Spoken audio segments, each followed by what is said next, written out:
ಪ್ರತಿಯೊಂದು ಸಭೆ ಸಮಾರಂಭಗಳಲ್ಲಿ ದೀಪ ಬೆಳಗುವಾಗ ಅಥವಾ ಕಾರ್ಯಕ್ರಮದ ಶುಭಾರಂಭವನ್ನು ಮಾಡುವಾಗ ಅಸತೋಮ ಸದ್ಗಮಯ ಅಂತ ಹೇಳುವಂತಹ ಒಂದು ಉಚ್ಚಾರವನ್ನು ನೀವು ಕೇಳಿರ್ಬೋದು. ಹಾಗಿದ್ರೆ ಇದರ ನಿಜವಾದ ಅರ್ಥ ಏನು? ಕತ್ತಲೆಯಿಂದ ಬೆಳಕಿನೆಡೆಗೆ ಹೋಗೋಣ ಅಂತಂದರೆ ನಾವು ಹಾಗಿದ್ರೆ ಇಷ್ಟು ದಿನ ಕತ್ತಲೆಯಲ್ಲಿ ಇದ್ವಿ ಅಂತ ನಂಬ್ಕೊಂಡಾಗ ಒಂದು ಅರ್ಥದಲ್ಲಿ ಹೇಳೋದಾದರೆ ಇಲ್ಲಿ ಅಸತೋಮ ಸದ್ಗಮಯ, ತಮಸೋಮ ಜ್ಯೋತಿರ್ಗಮಯ ಅಂತಂದಾಗ ಇಲ್ಲಿ ನಾವಿಷ್ಟು ದಿನ ಕತ್ತಲಲ್ಲಿದ್ವೋ ಬೆಳಕಿನಲ್ಲಿದ್ವೋ ಅಂತ ಕನ್ಕ್ಲೂಷನಿಗೆ ಬರೋದಕ್ಕೆ ಹೇಳೋದಲ್ಲ. ಹೇಗೆ ಅಂತಂದರೆ ನನ್ನ ದೃಷ್ಟಿ ಅಥವಾ ನನ್ನ ಒಂದು ಚಲಿಸುವ ಮಾರ್ಗ ಆ ನಿಟ್ಟಿನಲ್ಲಿ ಮುಖ ಮಾಡಿದೆ. ಈಗ ನಾನು ಯಾವ ಡೈರೆಕ್ಷನಲ್ಲಿ ಇದ್ದೀನಿ ಅಂತಂದರೆ ಜ್ಞಾನದ ಮಾರ್ಗದಲ್ಲಿ ನಾನಿದ್ದೇನೆ ಅಂತ. ಇಲ್ಲಿ ಅಸತೋಮ ಸದ್ಗಮಯ ಅಂದರೆ ಅಸತ್ತಿಂದ ಸತ್ನ ಕಡೆಗೆ ಮುಖ ಮಾಡಿ ನಾನು ಸಾಕ್ತಾ ಇದ್ದೇನೆ. ನಾವೆಲ್ಲರೂ ಈಗ ಎಲ್ಲಿದ್ದೇವೋ ಅಲ್ಲಿಂದ ಬೆಳಕಿನೆಡೆಗೆ, ಅದರ ಅರ್ಥ ನಾವು ಕತ್ತಲಲ್ಲಿದ್ದೀವಿ ಅಂತಲ್ಲ, ಆದರೆ ನಮ್ಮ ಮುಖ ಬೆಳಕಿನೆಡೆಗೆ ಮುಖ ಮಾಡೋಣ, ಆ ಕಡೆಯಲ್ಲಿ ನಾವು ಹೆಜ್ಜೆ ಇಡೋಣ. ಅಸತೋಮ ಸದ್ಗಮಯ, ಅಸತ್ತಿಂದ ಸತ್ನ ಕಡೆಯಲ್ಲಿ. ತಮಸೋಮ ಜ್ಯೋತಿರ್ಗಮಯ, ತಮಸ್ಸಂದರೆ ಕತ್ತಲೆಯಿಂದ ಬೆಳಕಿನ ಕಡೆಗೆ ನಾವು ಮುಖ ಮಾಡಿ ಹೆಜ್ಜೆಯನ್ನಿಡೋಣ. ಹೀಗೆ ಈ ಮೃತ್ಯುಲೋಕದಲ್ಲಿರುವಂತಹ ನಾವು ಅಮೃತತ್ವದ ಕಡೆಗೆ ಮುಖವನ್ನು ಮಾಡೋಣ. ಅಂದರೆ ಈ ಸಾವಿನ ಬಿಟ್ಟು ನಾವು ಎಲ್ಲರೂ ಅಮರರಾಗ್ತೀವಿ ಅಂತ ಅಲ್ಲ. ಸಾವು ಅನ್ನುವಂಥದ್ದು ಕೊನೆಯ ಒಂದು ಡೆಸ್ಟಿನೇಷನ್ ಅಲ್ಲ. ಪ್ರತಿ ಕ್ಷಣದಲ್ಲಿಯೂ ನಾವು ಅಜ್ಞಾನವನ್ನು, ಪ್ರತಿ ಕ್ಷಣದಲ್ಲಿಯೂ ಒಂದು ಕತ್ತಲೆಯನ್ನು, ಪ್ರತಿ ಕ್ಷಣದಲ್ಲಿಯೂ ಸಾವನ್ನು ನಾವು ಅನುಭವಿಸ್ತಾ ಇರ್ತೇವೆ.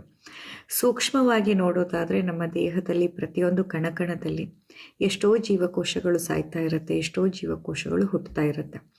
ನಾವು ಕೂಡ ಪ್ರತಿ ಸತಿ ಒಂದು ಸೋಲಾದಾಗ, ಅವಮಾನ ಆದಾಗ, ಕಷ್ಟ ಆದಾಗ, ಅಯ್ಯೋ ನನ್ನ ಹತ್ರ ಸಾಧ್ಯವೇ ಇಲ್ಲ ಅಂತ ನಾವು ಕೈ ಚೆಲ್ಲಿ ಕೂತಾಗ ಅದು ಕೂಡ ಒಂದು ಸಾವೇ ಆಗಿರುತ್ತೆ.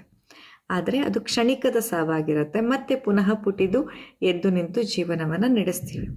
ಹೀಗೆ ಈ ಒಂದು ಶ್ಲೋಕದ ಅರ್ಥ ಏನಂತಂದರೆ, ಜೀವನದಲ್ಲಿ ಯಾವುದೂ ಕೂಡ ಇದೇ ಸರಿ ಅಥವಾ ಇದ್ದೇ ಫೈನಲ್ ಡೆಸ್ಟಿನೇಷನ್ ಅಂತ ಇಲ್ಲ.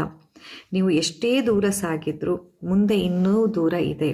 ನೀವು ಎಷ್ಟೇ ಪಯಣದಲ್ಲಿ ಮುಂದೆ ಇದ್ದರೂ ಇನ್ನೂ ನಿಮ್ಮ ಪಯಣ ಮುಂದುವರಿಸ್ತಾನೆ ಹೋಗಬೇಕು ಹೊರತಾಗಿ ನಾನೊಬ್ಬ ಮುಂದೆ ಬಂದುಬಿಟ್ಟಿದ್ದೀನಿ, ಇವರೆಲ್ಲರೂ ದಡ್ರು, ಇವರೆಲ್ಲ ಹಿಂದಿದ್ದಾರೆ, ಇವರೆಲ್ಲ ಕತ್ಲೆಯಲ್ಲಿದ್ದಾರೆ, ಇವರೆಲ್ಲ ಅಜ್ಞಾನಿಗಳು ಅನ್ನುವಂತಹ ಅಜ್ಞಾನ ನಮಗೆ ಬರಬಾರ್ದು ಅನ್ನುವಂಥ ಒಂದು ಸೂಚನೆ. ಇನ್ನೊಂದು ಸೂಚನೆ, ನಾನು ಪೂರ್ತಿ ಅಜ್ಞಾನಿ, ನಾನು ಪೂರ್ತಿ ಕತ್ತಲೆಯಲ್ಲಿದ್ದೀನಿ, ನಾನು ಪೂರ್ತಿ ಸಾವಲ್ಲೇ ಇದ್ದೀನಿ, ಇನ್ನು ನನಗೆ ಬದುಕಕ್ಕೆ ಸಾಧ್ಯವಿಲ್ಲ ಅಂತ ಕೈ ಚೆಲ್ಲಿ ಕೂಡ ಕೂತ್ಕೊಳ್ಬಾರ್ದು.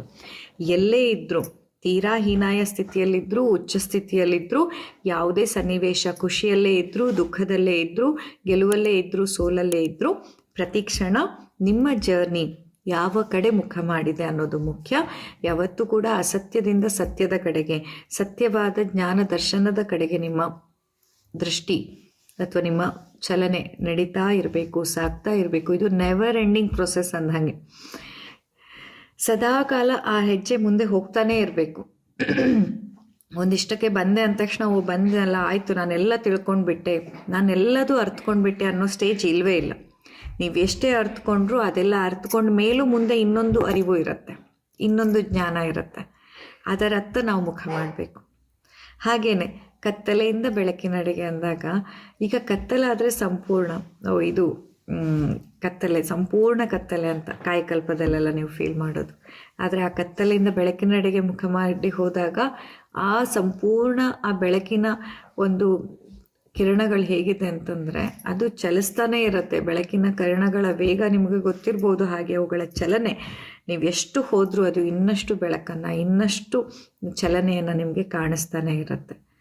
ಹಾಗೆಯೇ ಸಾವಿನಿಂದ ಅಮರತ್ವದ ಕಡೆಗೆ ಅಂತಂದರೆ, ಕೊನೇ ಒಂದು ದಿನ ಸಾಯ್ತೀವಲ್ಲ ಅದಕ್ಕಷ್ಟೇ ಅಲ್ಲ. ಈ ಪಂಚಮಹಾಭೂತಗಳಲ್ಲಿ ನಮ್ಮ ದೇಹ ಲೀನವಾಗೋ ಸಾವಿನ ಬಗ್ಗೆ ಅಲ್ಲ ಇದು.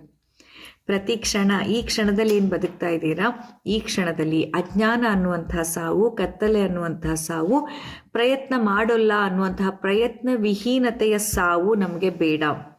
ಪ್ರತಿ ಕ್ಷಣದಲ್ಲಿ ಜ್ಞಾನದತ್ತ ಮುಖ ಮಾಡೋಣ, ಪ್ರಯತ್ನಶೀಲರಾಗೋಣ, ಜೊತೆಯಲ್ಲಿ ಬೆಳಕಿನೆಡೆಗೆ ಹೆಜ್ಜೆಯನ್ನಿಟ್ಟು ಅಮರತ್ವವನ್ನು ಪಡ್ಕೊಳ್ಳೋಣ. ಈ ಕ್ಷಣದಲ್ಲಿ ಅಮರತ್ವ ಬೇಕು ನನಗೆ, ಈ ಕ್ಷಣ ನಾನು ಸಾಯ್ಬಾರ್ದು, ಈ ಕ್ಷಣ ಏನೇ ಸಿಚುವೇಶನ್ ಇದ್ರೂ ಈ ಕ್ಷಣದಲ್ಲಿ ನಾನು ಸಾವನ್ನು ಅನುಭವಿಸಬಾರ್ದು ಅನ್ನುವಂಥದ್ದು ಈ ಶ್ಲೋಕದ ತಾತ್ಪರ್ಯ. ಹಾಗಾಗಿ ನೀವೆಲ್ಲರೂ ಇದನ್ನು ಸರಿಯಾದ ಅರ್ಥವನ್ನು ಅರ್ಥೈಸಿಕೊಂಡು ಮನನ ಮಾಡಿಕೊಂಡು ಆ ನಿಟ್ಟಿನಲ್ಲಿ ಪ್ರಾರ್ಥನೆಯನ್ನು ಮಾಡಿದಾಗ ನಮ್ಮ ಜೀವನ ಸಾರ್ಥಕತೆಯ ಎಡೆಗೆ ಸಾಗೋದ್ರಲ್ಲಿ ಯಾವುದೇ ಸಂಶಯವಿಲ್ಲ. ನಮಸ್ತೆ.